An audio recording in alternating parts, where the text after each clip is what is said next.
¿Qué tal? Bienvenidos a este video de sábado con una reacción a lo que se comenta por estas horas en las tertulias de boxeo, habida cuenta de que se presenta este fin de semana en México Floyd Mayweather, una sorprendente exhibición. Se ha elegido a México para realizarla y obviamente está allí en el pico de las tendencias el tema Mayweather. Y cuando se habla de Mayweather y se habla de México, se habla de esta pelea, la que sostuvo contra Canelo Álvarez en el 2013. Le ganó de manera apabullante y una pelea que marcó muchas cosas, que dejó también preguntas sin respuestas, como lo de la posible revancha, que muchos preguntaron por qué no ocurrió. Esa revancha no ocurrió simplemente porque no la quiso Mayweather, pero tampoco la quería Canelo, es decir, el equipo que manejaba Canelo, independiente de que se habló mucho, se soltó mucho verbo en las narrativas exigiendo esa pelea, pero quedó claro cuando se enfrentaron Canelo y Mayweather que esa pelea marcó el techo, los límites del boxeo de Canelo Álvarez. Un boxeador exitoso, carismático, llamado a grandes cosas, pero con niveles boxísticos que estaban allí en el límite de lo promedio. Lo desnudó totalmente Floyd Mayweather y allí se establecieron las pautas de lo que sería el futuro. Cometieron solamente dos errores en ese futuro luego de Mayweather. El primero fue enfrentar a Rislandy Lara y obviamente el último haber enfrentado a Dimitri Bivol.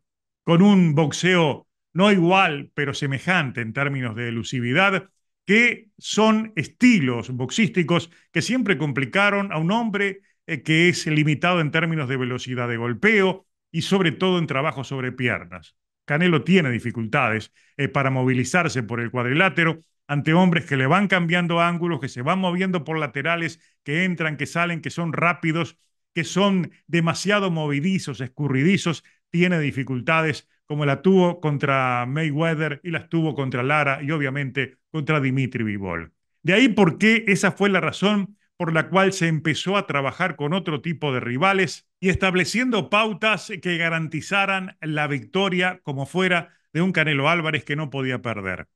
Quedó como escuela esta pelea y los rivales inmediatos a Canelo Álvarez establecieron ese patrón de comportamiento en los escritorios, porque enfrentó en primer lugar a un perro angulo. No recordamos hasta qué punto hubo cláusulas en esa pelea, pero el perro angulo fue un desconocido en el cuadrilátero, una sombra de sí mismo, un estilo de una forma de boxear que no tenía nada que ver con lo que conocíamos del perro angulo. De hecho, en la columna inmediata, la columna de análisis que me tocaba escribir para ESPN, una de las frases que yo escribí era que los golpes del perro angulo los lanzaba con curvas.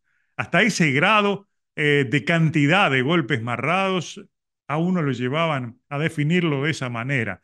Marra porque los lanza con curvas, pero fue, digamos que una actuación que no tenía nada que ver a lo que nos tenía acostumbrados. Después se enfrenta a Arislandy Lara, lo que les decía, un grosso error cometido al enfrentar a un hombre al cual venció por tarjetas divididas y hasta el día de hoy se discute, muchos alegan de que esa pelea la ganó Erislandy Lara.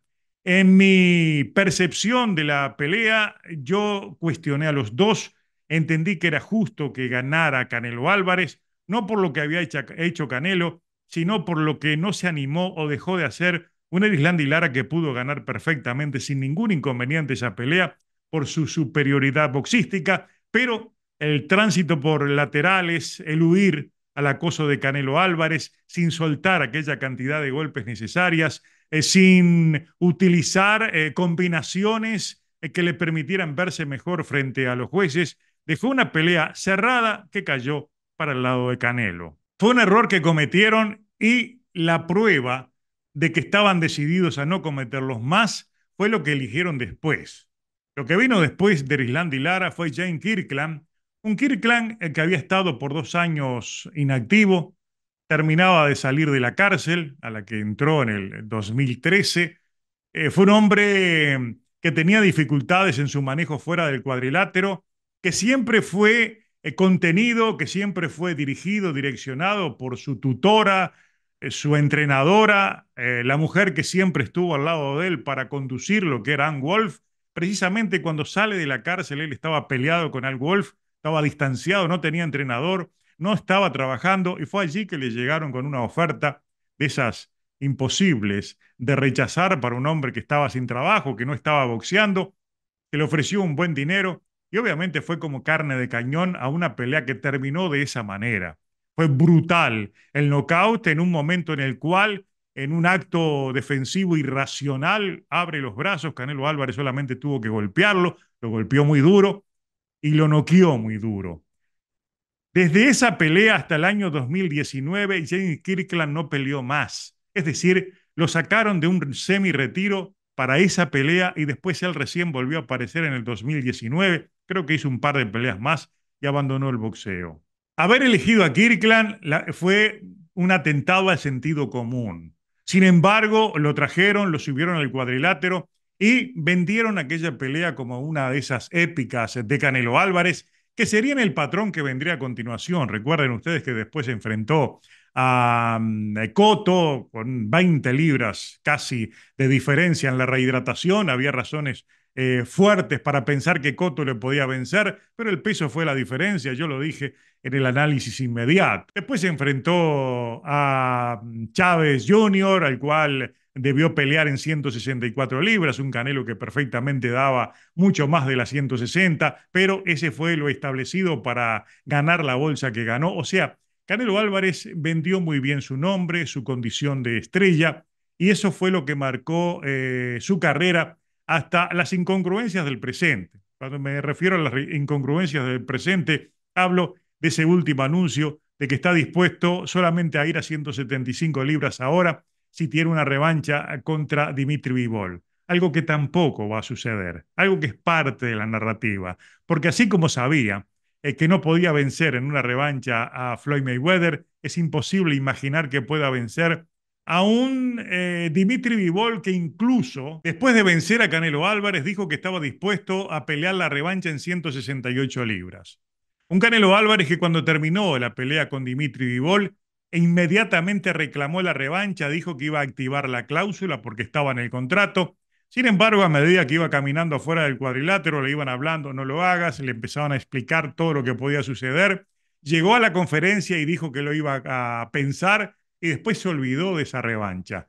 Que la reviva en este momento, cuando viene de estar más de 2 años sin querer pelear contra David Benavides. Y David Benavides es el próximo rival de Dimitri Bivol en caso venza a Artur Beterbiev, es un completo absurdo y, como les decía, una incongruencia que nace de aquel mismo modus operandi en lo narrativo que utilizaron después de la derrota contra Floyd Mayweather. De ahí a que quien piense que en mayo de 2025 el actual Canelo Álvarez va a subirse a un cuadrilátero a pelear en 175 libras con Dimitri Bivol es absolutamente algo irreal y que no va a suceder. Pero todo eso nació precisamente en esta pelea, la de Canelo Álvarez con Floyd Mayweather, que marcó el futuro de los dos, que le permitió a Mayweather inscribir su nombre con una victoria que fue muy dolorosa y que aún hoy le sigue doliendo a los seguidores de Canelo Álvarez y que estableció también la otra incongruencia del tema del peso. Canelo Álvarez, por ejemplo, no quiso pelear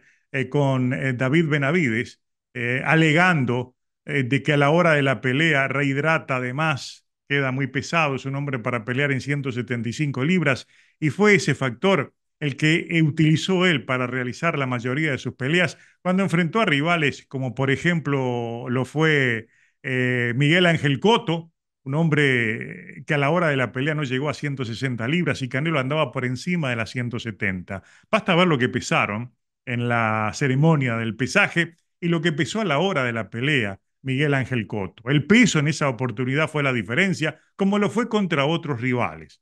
El caso concreto de Amir Khan, por ejemplo, al cual le sacó mucho más de 20 libras. Es por eso que todo lo que alegó en aquel momento, que era muy cierto, yo tengo la plena certeza de que el peso tiene que haber jugado, el hecho de haberse exprimido tanto, después él lo utilizó a su favor contra innumerables rivales. De esa manera construyó su carrera, que lo ha hecho millonario, le ha permitido ganar muchos dineros, bajo la dirección de un Oscar de la Hoya que hoy puede decir muchas cosas, pero él es también gran responsable de aquel modus operandi, de ese gran negocio que fabricaron a partir del trabajo allí en los escritorios, las cláusulas, los límites de rehidratación y rivales que tenían que subir de divisiones menores, como fue el caso de Jermel Charlo, el mismo caso de Jaime Munguía, que tenía una sola pelea en 168 libras, y otros más.